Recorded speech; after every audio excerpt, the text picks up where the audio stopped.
Cruise news time. We have an update to the murder investigation on the MSC Virtuosa. We have a woman who accidentally smuggled drugs into a country, and popular social media celebrity, really, Carnival Cruise Line brand ambassador John Heald, he's had to take a break. He's had to take a break because of mean people. Yeah, the cruise news and my views. Let's talk about it.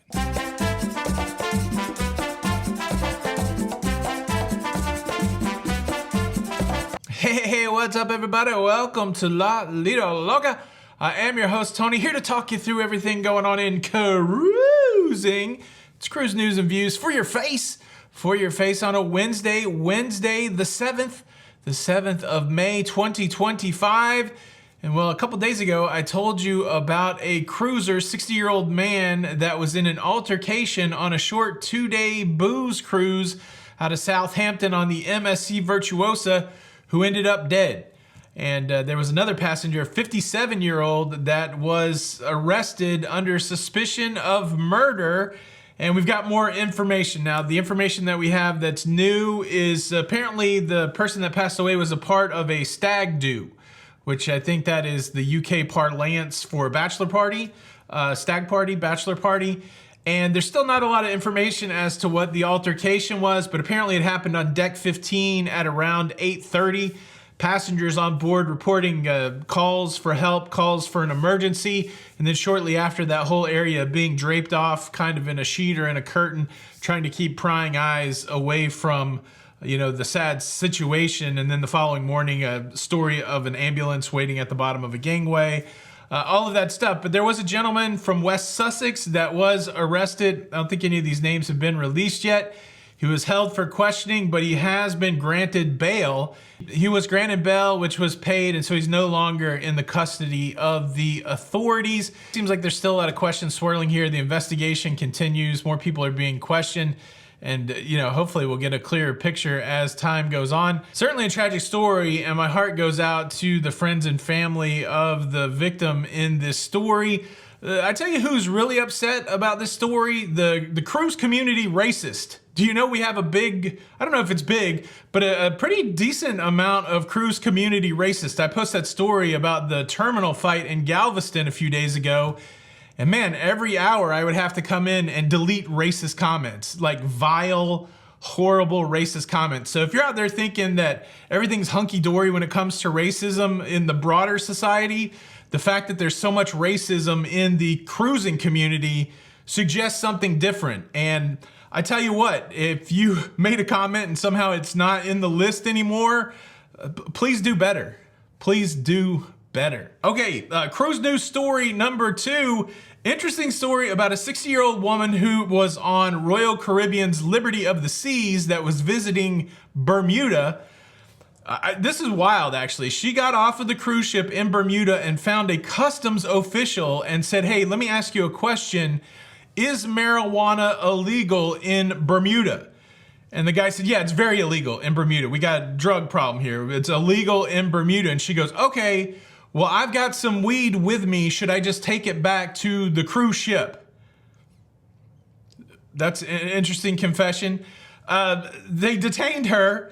They did take her back onto the cruise ship, and they searched her cabin where they found weed and cocaine. The prosecutor in the case said they found 0.31 grams of cocaine that had a $100 street value, and that they found cannabis weighing 10.6 grams with a street value of $1,000.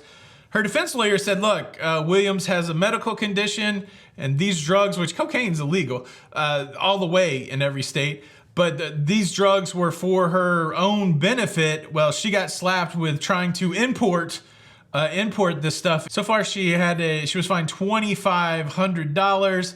She was also fined $1,000 for 2 importation charges, $400 for 2 counts of possession.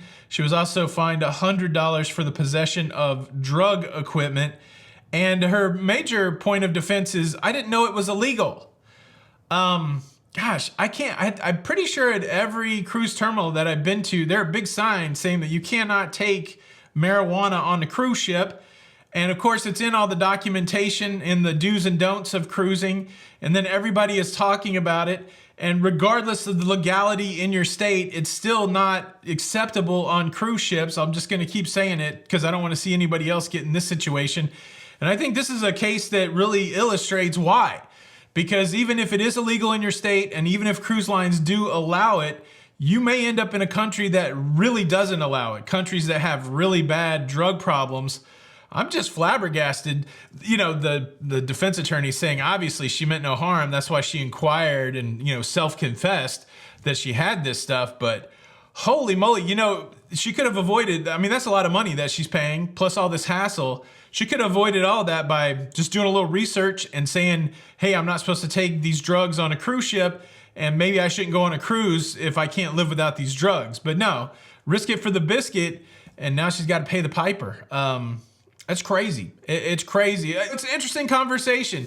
If all of a sudden, you know, marijuana became federally legal, and we all have different opinions on that. If it became federally legal, do you think cruise lines should allow it on board? And, you know, if they did, how would they avoid situations like this? Because certainly this could cause problems with countries that don't allow drugs, right? They're like, oh, the weed boat's coming. We don't want you to come. So I feel like it's a tough quandary for cruise lines, and it really kind of highlights why the rule is no, you know, why the answer is no. But crazy stuff. Cruise news story number 3, and it's that time of year where we celebrate educators, we celebrate teachers. We're right in the middle of actually Teacher Appreciation Week, May the 5th through May the 9th of this year. And it's a great time to talk about the program that Norwegian Cruise Line has. It's got a specific name, Norwegian's Giving Joy. It's the annual teacher recognition program. From May the 5th to May the 31st, the public is invited to nominate certified accredited educators at www.nclgivingjoy.com. Submit your heartfelt stories about the teachers in your life that you think are worthy of being recognized. And if you're that teacher yourself, you can do that yourself. You don't have to have somebody nominate you. And then what they do, they give the top 20 ranking teachers a free cruise. So you either get a 3-day cruise or a 4-day cruise, and then the top 3 educators will be a grand prize winner. They'll get called the grand prize winner, and they will get to do the inaugural sailing of the soon-to-come NCL Luna, the sister ship of the NCL Aqua. It's a cool program. They've been doing this since 2019. Since then, they've gotten nearly 61,000 nominations of teachers. They've given out 270 cruises to educators, and they've also given over $500,000, $515,000 to schools and education from NCL and its partners. So a great time to recognize an educator in your life. I'm pretty sure Derek from Island Time, I think his wife won this one year. She's a teacher, or was a teacher. I think they're doing full-time travel now. But I think when she was a teacher, she got one of these awards. So it's cool. It's cool to see people that work so hard to keep the world going with the education and to get the next generation out there to get some sort of recognition. Back in the day, I used to be a armchair philosopher, which, you know, I think we all are. Some might say that just means you're a BS artist or something like that. But I always had this weird idea. I always thought it'd be cool because we really pay, you know, actors. We really pay, you know, athletes beaucoup dollars. We pay them a lot of money to do their thing. And I think we should, because the people that own sports teams and the people that own movie studios, they're fat cats. They're making a lot of money. So people that are generating that content or generating the sports, I think that, you know, they should be well paid also. But I think it would be interesting if all of those people, I don't know if you would mandate it. I'm not big on government mandating anything, but I think we should organize an adopt a teacher program where somebody that's making $50 million a year finds a teacher that's making $50,000 a year and just bumps up their salary $100,000. Like, what's $100,000 to somebody that's making $50 million a year? Find yourself a teacher, bump up their salary. That's just one of those crazy ideas that I have no way of implementing, but I do think it would be something cool to see. So, there you go. Nominate a teacher today. All right, look, this is a reality. Sometimes creating content and dealing with strangers and the things that strangers say to you because of your content on social media and other places is hard. And one of the most popular cruising content creators out there is saying, I need a break. He took a break. Look, we're going to talk about that in just a minute, but I also need a break. I need a dance break. Get up. Get up.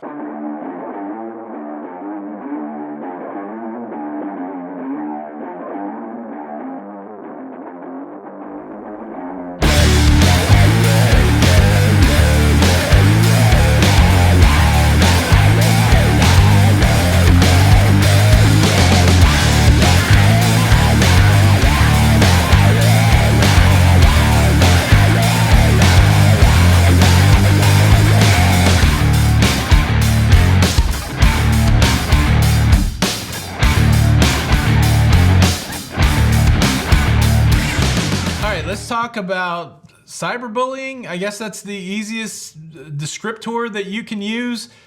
It's a challenge sometimes to put yourself out on social media.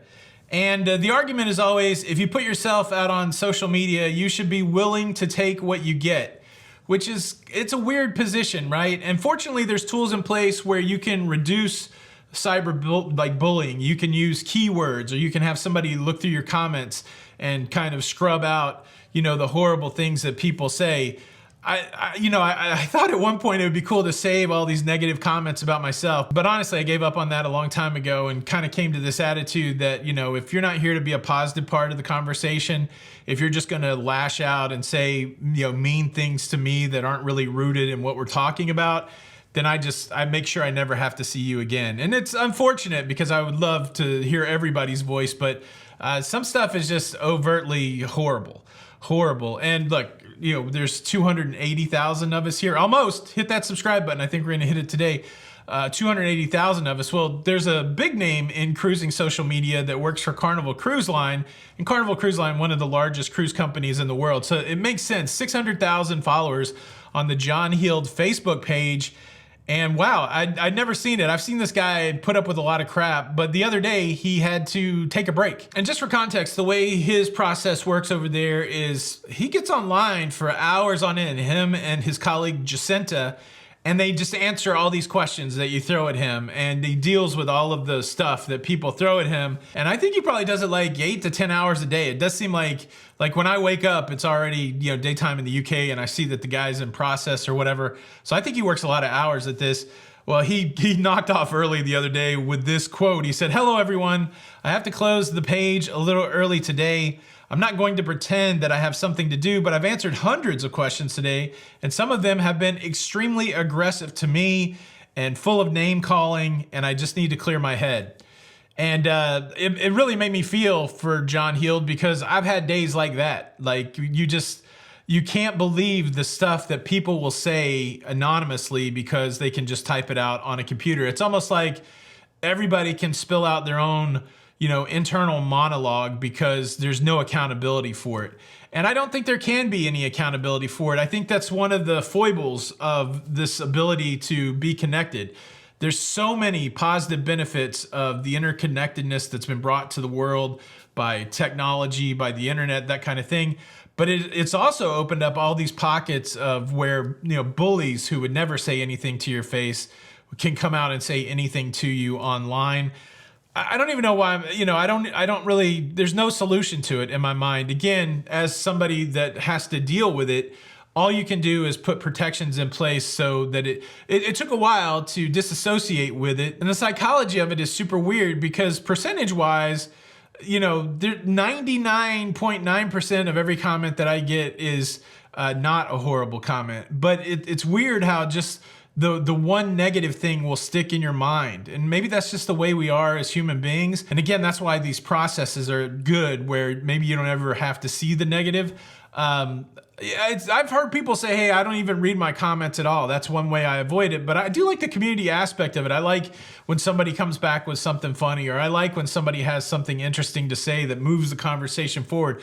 So I'm not ready to completely ditch the comments, but I do like the fact when I know that some of the stuff that I've had to deal with in the past, I don't have to deal with anymore. So it's just one of those things. I don't know how we become better. I don't know how we become better as people. The big question for today circles back around to the beginning of the show.